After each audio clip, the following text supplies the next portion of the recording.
Sir, just আমরা কোন কোন ক্ষেত্রে ব্যবহার করতে পারি?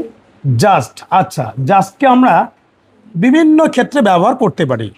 তো প্রথম যে ব্যবহারটি আমি বলবো সেটি হচ্ছে এই মাত্র বোঝাতে। বাংলায় যখন আমরা বলি আমি এই মাত্র আসলাম, সে এই মাত্র গেল, সেক্ষেত্রে আমরা ব্যবহার করব জাস্ট। ঠিক আছে, এই ক্ষেত্রে বাক্যের গঠনটি হবে সাবজেক্ট প্লাস হ্যাভ অথবা হ্যাজ, থার্ড পার্সনের সিঙ্গুলার নাম্বার হলে হ্যাজ, হ্যাঁ। বোঝা গেল। তারপরে হচ্ছে জাস্ট, তারপরে হচ্ছে ভার্বের থার্ড ফর্ম, বোঝা গেল। এবার যদি বলো আমি এইমাত্র আসলাম, আই হ্যাভ জাস্ট কাম, বোঝা গেল। সে এইমাত্র চলে গেল, হি হ্যাজ জাস্ট লেফট, সে এইমাত্র চলে গেল। তারা এইমাত্র পৌঁছালো, দে হ্যাভ জাস্ট অ্যারাইভড, তারা এইমাত্র পৌঁছালো। দ্বিতীয় ব্যবহারটি হলো যখন আমরা বলতে চাই মাত্র, বাংলায় যখন বলি মাত্র, যেমন আমার কাছে মাত্র 200 টাকা আছে, এটার দাম মাত্র 200 টাকা, এক্ষেত্রেও আমরা ব্যবহার করব জাস্ট, যার বাংলা হলো মাত্র। এবার যদি বলো আমার কাছে মাত্র 200 টাকা আছে, আই হ্যাভ জাস্ট 200 রুপিস, ঠিক আছে। তার মাত্র একজন ভাই আছে, he has just one brother, তার মাত্র একজন ভাই আছে। এবার যদি বলো এটার দাম মাত্র 200 টাকা, ইটস জাস্ট 200 রুপিস, বা বলতে পারো ইট কস্টস জাস্ট 200 রুপিস, বোঝা গেল। এবারে আসি তৃতীয় ব্যবহার। তৃতীয় ব্যবহারটি হলো আমরা যখন বাংলায় উল্লেখ করি শুধু কিংবা কেবল, সেক্ষেত্রে আমরা ব্যবহার করব জাস্ট। যেমন তুমি বললে আমি শুধু তোমার সঙ্গে কথা বলতে চাই, I just want to talk to you, আমি শুধু তোমাকে জিজ্ঞেস করছি, I am just asking you. বা যদি বলো আমি শুধু তোমাকে জিজ্ঞেস করলাম, আই জাস্ট আস্কড ইউ, বোঝা গেল। এবারে আসি চতুর্থ ব্যবহার। চতুর্থ ব্যবহারটি হলো আমরা বাংলায় যখন বলি আমি ঠিক এটাই বলতে চেয়েছিলাম, আমি ঠিক ওনার সঙ্গেই কথা বলতে চেয়েছিলাম, এই রকম বাক্যের ক্ষেত্রে আমরা ব্যবহার করব জাস্ট। যেমন তুমি যদি বলো যে আমি ঠিক এটাই বলতে চেয়েছিলাম, this is just what I wanted to say, this is just what I wanted to say, আমি ঠিক এটাই বলতে চেয়েছিলাম।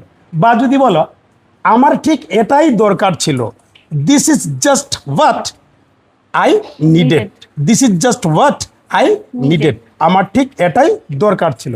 এবার যদি বলো ঠিক ওনার সঙ্গেই আমি কথা বলতে চেয়েছিলাম, he was just the person I wanted to talk to, কি বলবে?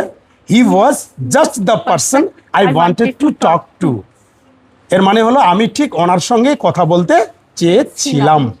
এবারে আসি পঞ্চম ব্যবহার। পঞ্চম ব্যবহারটি হলো আমরা যখন বলতে চাই ঠিক দুপুরের খাবারের আগে আমি তার সঙ্গে দেখা করেছিলাম, বা যদি বলো ঠিক সকালের খাবারের পর আমি তাকে কল করেছিলাম, অর্থাৎ ঠিক আগে এবং ঠিক পরে বোঝাতে আমরা ব্যবহার করি জাস্ট। ঠিক আগে যখন বলবো জাস্ট বিফোর, আর যখন ঠিক পরে বলবো তখন ব্যবহার করবো জাস্ট আফটার। এবার যদি বলো ঠিক সকালের খাবারের আগে তার সঙ্গে আমি দেখা করেছিলাম, I mat him just before breakfast, I mat him just before breakfast. অথবা বলতে পারি I mat him just before having breakfast.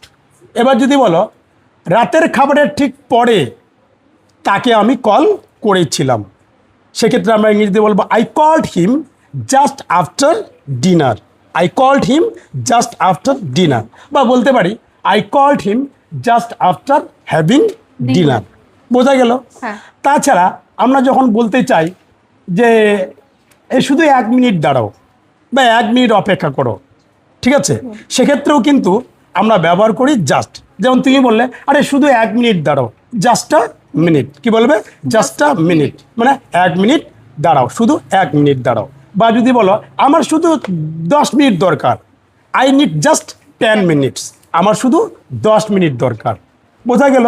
তবে এক্ষেত্রে একটা গুরুত্বপূর্ণ বিষয় হচ্ছে প্রথম যে বাক্যগুলি আমি বললাম, যখন আমরা বললাম যে আমি এইমাত্র এসেছি, ব্রিটিশ ইংরেজিতে যেটা প্রচলিত, যেটা আমরা ব্যবহার করি সেটা হচ্ছে সাবজেক্ট প্লাস হ্যাভ হ্যাজ, তারপরে জাস্ট, তার ভার্বের কি থার্ড ফর্ম। যেমন আমি এইমাত্র আসলাম, আই হ্যাভ জাস্ট কাম, বোঝা গেল।